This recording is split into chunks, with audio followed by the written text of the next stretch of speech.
Hello दोस्तों, नमस्कार। पिछले वीडियो में हम लोग हिंदी के शिक्षण शास्त्र 2 के तहत लेखन क्षमता का विकास एक परिचय के तहत समझ बनाने का प्रयास किए थे।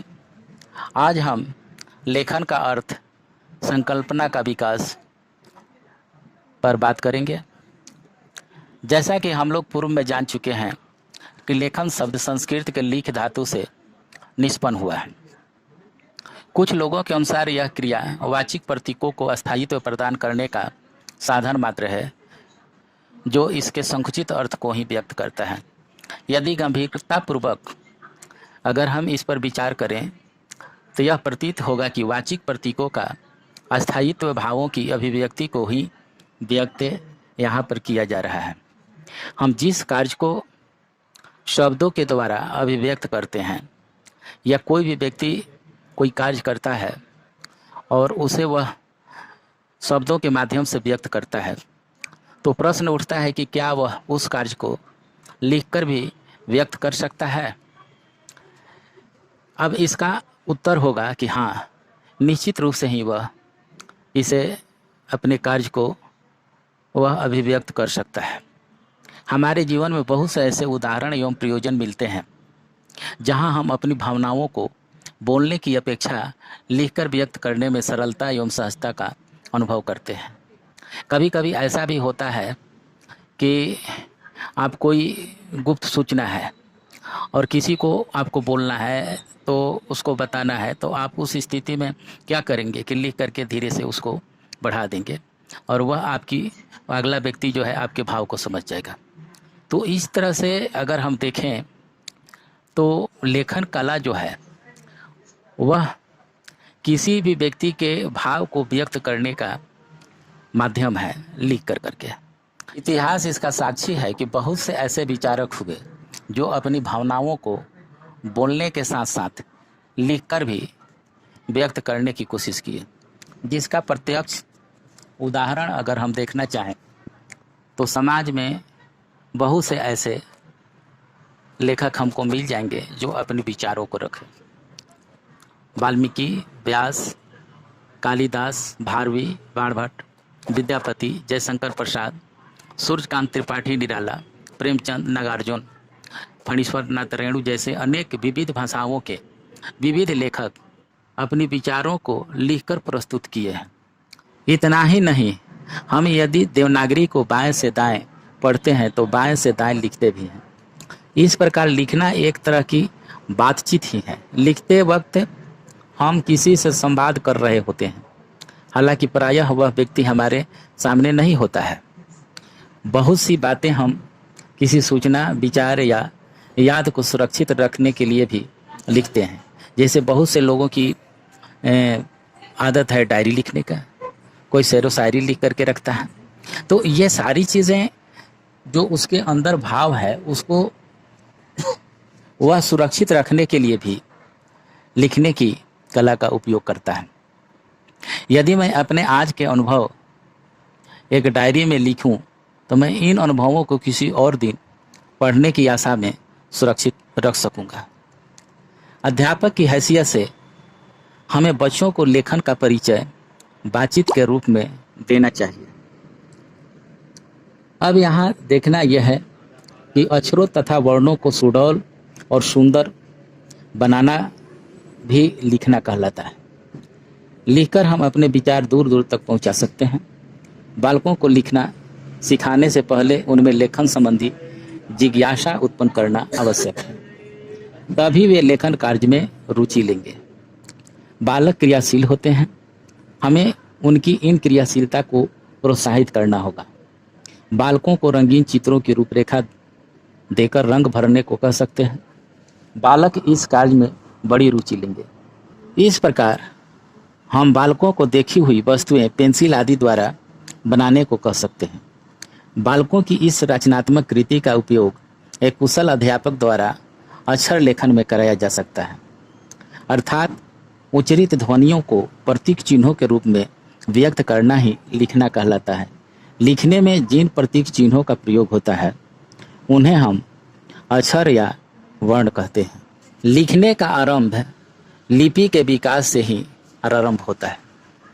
वर्तमान में देवनागरी, फारसी, रोमन अनेक लिपियों में बच्चे अपनी लेखन की अभिव्यक्ति का प्रारंभ करते हैं। यदि प्रारंभिक समय में बच्चों को पेंसिल, खली, चौक आदि दिया जाता है तो वह आड़ी तिरछी लकीरों एवं बिंदुओं के रूप में कुछ न कुछ स्लेट, पुस्तिकाओं एवं भित्ति पर अंकित करता है। प्रौढ़ों की दृष्टि में क्या इसे लिखना कहेंगे? अगर प्रौढ़ व्यक्ति जो लिखना जानता है उससे अगर पूछेंगे उन बच्चों की लिखी हुई चीज़ों को, तो स्वाभाविक है कि वे इन चीज़ों को लिखना नहीं कर सकते हैं, क्योंकि वे उसमें कोई अर्थ नहीं देख पाते हैं। तो यहाँ यह स्पष्ट है कि कुछ ऐसी चीज़ें लिखी जानी जिसका कुछ खास अर्थ हो। लेकिन यहाँ चूंकि कार्य जो है बच्चे द्वारा किया जा रहा है, तो यहाँ पर एक प्रौढ़ व्यक्ति जो लिखना जानता है वह देखता है तो वह कहता है कि नहीं, यह कुछ भी नहीं है, वह लिखा हुआ इसको नहीं मानता है, क्योंकि उसमें उसको अर्थ की प्रतीति नहीं दिखाई देती है। किंतु यदि बच्चे की दृष्टि से देखें तो इन सारी तिरछी रेखाओं में भी हमें एक अर्थ छिपा मिलेगा।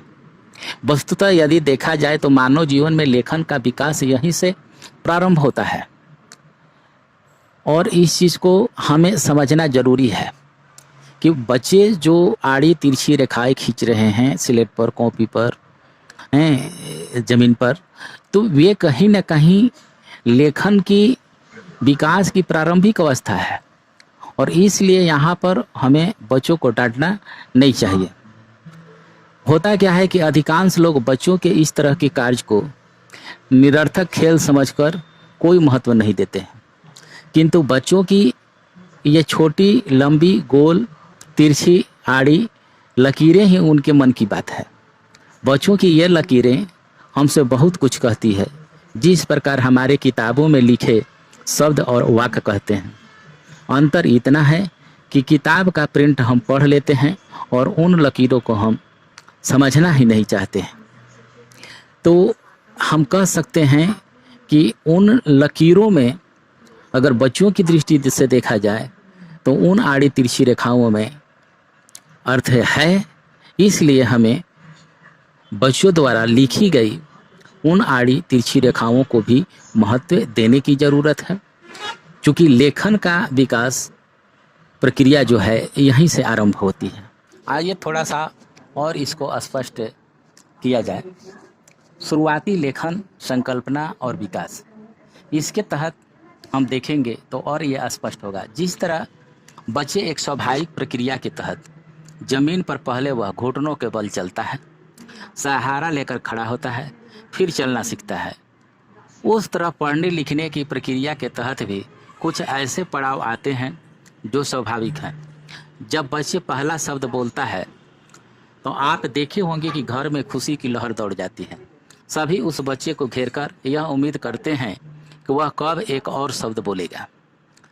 पर सोचने की बात यह है कि हम उसी बच्चे को तब क्यों नहीं उम्मीद भरी नज़रों और उत्साह से देखते हैं जब वह पहली बार पेंसिल पकड़कर लकीर खींचता है। एक बच्चे के लिए किसी लिखित प्रतीक का अर्थ बनाना या जमीन, दीवार अथवा कागज पर रेखा खींचना एक बहुत बड़ी उपलब्धि है, और इस उपलब्धि को हम समझ नहीं पाते हैं। एक कदम है, यह उपलब्धि एक कदम है जो बच्चों ने उठा लिया है, एक पड़ाव पार करने की तरफ वह अग्रसर है। प्रारंभिक समय में बच्चों की द्वारा जो लिखी गई आड़ी तिरछी तिकोनी रेखाएं जो एक अभिव्यक्ति का माध्यम होती है, इन लकीरों में बातें हैं, अर्थ है, भाव है और पारंपरिक लेखन की ओर बढ़ने की क्षमता और विश्वास है। बच्चों की इन पहली लकीरों को कक्षा में बिना रोक टोक एक शिक्षक को स्वीकारना चाहिए और उस पर बात करना महत्वपूर्ण हो जाता है, क्योंकि ये लकीरें बच्चों के लेखन के विकास का प्रारंभिक महत्वपूर्ण स्थल है, जहां बच्चा पढ़ने लिखने को सार्थकता से देख रहा होता है। वह यह समझ रहा है कि मन की बातों को लिखा जा सकता है और लिखी गई बातों को पढ़ा जा सकता है। अब आइए एक चित्र के माध्यम से हम समझने का प्रयास करते हैं। जैसे कोई बच्चा आसमान में बादल देखता है और उसका अपने कॉपी पर चित्र बनाता है। वह यथासंभव अपनी भावनाओं को व्यक्त करता है। एक शिक्षक की पहली दृष्टि में यह व्यर्थ लेखन है, लेकिन हम सूक्ष्म अवलोकन करते हैं तो पाते हैं कि बच्चा जो है अपनी बातों को व्यक्त करने में सफल रहा है। यहाँ आवश्यकता है उसकी भावनाओं को समझ कर प्रोत्साहित करने की, माहौल बनाने की।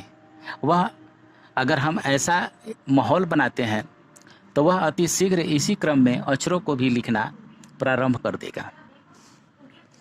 जैसा कि हम देखते हैं कि जो हमारे विद्यालय में, सरकारी स्कूलों में पहले क्लास का जो हिंदी की जो पुस्तक है तो उसमें पहला चैप्टर चित्र ही है। तो ये चित्र जो है यहाँ पर जैसे कि हमने व्यक्त किया कि चित्र के माध्यम से बच्चा जो अपनी भावनाओं को व्यक्त किया है, अगर हम उसको माहौल दें तो वह अति शीघ्र ही इसी क्रम में अक्षरों को भी लिखना प्रारंभ देगा। इसी सिद्धांत के आधार पर हम कहें कि पहला जो पाठ है उसमें चित्रों से ही हिंदी भाषा की शुरुआत की गई है। इसी प्रकार कोई बच्चा जो है वह आड़ी तिरछी रेखा खींच रहा है, उसे प्रोत्साहन मिलता है, परिवेश मिलता है और वह धीरे धीरे आड़ी तिरछी लकीरों के साथ साथ वर्णों को लिखना प्रारंभ कर देता है। लिखने के बाद बताया नहीं कि क्या लिखा। अगर बच्चा आड़ी तिरछी लिखता है और उसको हम पूछते हैं तो वह बता नहीं पाता है कि उसने क्या लिखा, बस इतना ही वह कह सकता है कि मैं लिख रहा हूँ या ये मैं लिखा हूँ। तो यहाँ पर समझने वाली बात है कि अक्षरों की आकृति बनाना इस बात की ओर संकेत करता है कि उसकी यह समझ बनी है कि लिखना अपनी बात को कहने का एक सार्थक माध्यम है।